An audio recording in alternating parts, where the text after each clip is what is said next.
Hi ಸ್ನೇಹಿತರೆ, ಎಲ್ಲರಿಗೂ ನಮಸ್ಕಾರ. ನಾನು ನಿಮ್ಮ ಕಾವ್ಯ. ಸೊ, ಇವತ್ತು ಮತ್ತೊಂದು ಹೊಸ ಪ್ರೊಫೈಲ್ ಜೊತೆಗೆ ನಾನು ನಿಮ್ಮ ಮುಂದೆ ಬಂದಿದ್ದೇನೆ. ಪ್ರೊಫೈಲ್ ತುಂಬಾನೇ ಚೆನ್ನಾಗಿದೆ. ನಿಮಗೂ ಕೂಡ ಇಷ್ಟ ಆಗುತ್ತೆ ಅಂತ ಅನ್ಕೊಂಡಿದ್ದೇನೆ.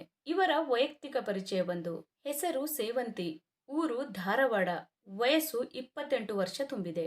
ವಿದ್ಯಾರ್ಹತೆ BA ಮಾಡಿದ್ದಾರೆ. ಎತ್ತರ 5 ಅಡಿ ಎತ್ತರ. ಬಣ್ಣ ಗೋಧಿ ಬಣ್ಣ. ತೂಕ 63 ಕೆಜಿ. ಸಮಸ್ಯೆ ಮದುವೆ ಆಗಬೇಕು. ಆಸಕ್ತಿ ಹೊಸ ಬದುಕನ್ನ ಆನಂದಿಸುವುದು. ಹಾಗೇನೆ ಸ್ನೇಹಿತರೆ, ಇವರ ಹತ್ತಿರ ಇರುವ MG ಹೆಕ್ಟರ್ ಕಾರಿನ ಬಗ್ಗೆನೂ ಫುಲ್ ರಿವ್ಯೂ ಕೊಟ್ಟಿದ್ದಾರೆ. ಇದರ ಬಗ್ಗೆನೂ ಸಂಪೂರ್ಣವಾದ ಡೀಟೇಲ್ಸ್ ಕೊಡ್ತಾ ಹೋಗ್ತೀನಿ. ಸ್ಕಿಪ್ ಮಾಡದೆ ಕೊನೆ ತನಕ ನೋಡಿ. ಆಸೆಗಳು ಹೀಗಿವೆ: ಗಂಡನ ಜೊತೆ ಮನಸ್ಸಿಗೆ ತೃಪ್ತಿ ಆಗುವಷ್ಟು ದೈಹಿಕ ಸುಖ ಕಾಣಬೇಕು. ಇದಕ್ಕೆಲ್ಲ ಒಳ್ಳೆಯ ಗಂಡನೇ ಆಗಿರಬೇಕು. ಜೀವನ ಪೂರ್ತಿ ನಮ್ಮಿಬ್ಬರ ಮಧ್ಯೆ ಮೂರನೆಯವರು ಬರಲೇಬಾರದು. ಸುಖ, ಶಾಂತಿ, ನೆಮ್ಮದಿ ಹಾಳಾಗುತ್ತೆ. ನಾನು ಕಂಡ ಸಣ್ಣ ಪುಟ್ಟ ಆಸೆಗಳು ಈಡೇರಿಸಬೇಕು. ಒಳ್ಳೆಯ ಕೆಲಸ, ಕೈತುಂಬ ಸಂಬಳ ಎರಡೂ ಇರಲಿ. ಜೀವನದ ಸುಖ ದುಃಖವನ್ನ ಹೊಂದಿಕೊಂಡು ಇರೋಣ. ವರನ ಗುಣಗಳು ಹೀಗಿರಲಿ: ಆರೋಗ್ಯವಂತನಾಗಿ ದಷ್ಟಪುಷ್ಟನಾಗಿ ಇರಬೇಕು. ಸ್ನೇಹದಿಂದ ನೋಡಿಕೊಳ್ಳಲು ಗೊತ್ತಿರಬೇಕು. ಎಲ್ಲಾ ಜಾತಿ ನಡೆಯುತ್ತದೆ. ಜಾತಿಯ ಬಗ್ಗೆ ಅಭ್ಯಂತರ ಇಲ್ಲ. ಕೇಳಿದಷ್ಟು ಸುಖ ನೀಡಿ. ಅದರ ಜೊತೆ ಮನಸ್ಸಿಗೆ ತೃಪ್ತಿ ಇರಲಿ. ಕೆಟ್ಟ ಹವ್ಯಾಸಗಳು ಯಾವುದೇ ಕಾರಣಕ್ಕೂ ಇರಕೂಡದು. 30ರಿಂದ 40 ವರ್ಷದ ಒಳಗಿನವರು ಮಾತ್ರ ಆಗಿರಲಿ.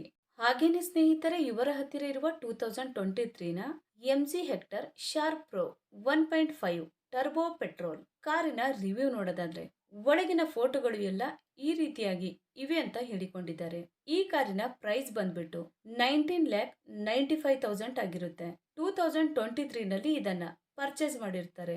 9,357 ಕಿಲೋಮೀಟರ್ ರನ್ನಿಂಗ್ ಆಗಿರುತ್ತೆ.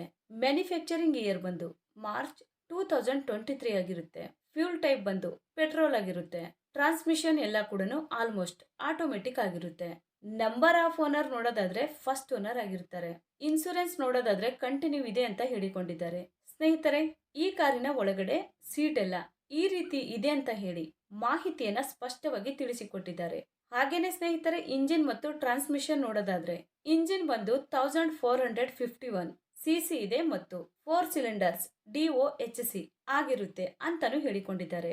ಮತ್ತೆ ಇಂಜಿನ್ ಟೈಪ್ ಬಂದು 1.5 ಟರ್ಬೋ ಚಾರ್ಜ್ಡ್ ಪೆಟ್ರೋಲ್ ಇಂಜಿನ್ ಆಗಿರುತ್ತೆ ಅಂತಾನು ಹೇಳಿಕೊಂಡಿದ್ದಾರೆ.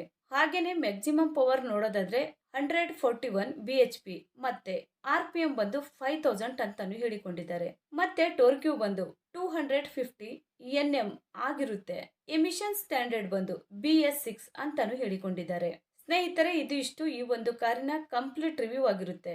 ನಿಮಗೇನಾದ್ರೂ ರಿವ್ಯೂ ಇಷ್ಟ ಆದ್ರೆ ಲೈಕ್ ಮಾಡಿ. ಹಾಗೆ ಬೇರೆ ಏನಾದ್ರೂ ಇನ್ಫಾರ್ಮೇಶನ್ ಬೇಕಾದ್ರೆ ಚಾನೆಲ್ಗೆ ಜಾಯಿನ್ ಆಗಿ ಕಾಂಟ್ಯಾಕ್ಟ್ ಮಾಡಿ. ಧನ್ಯವಾದಗಳು.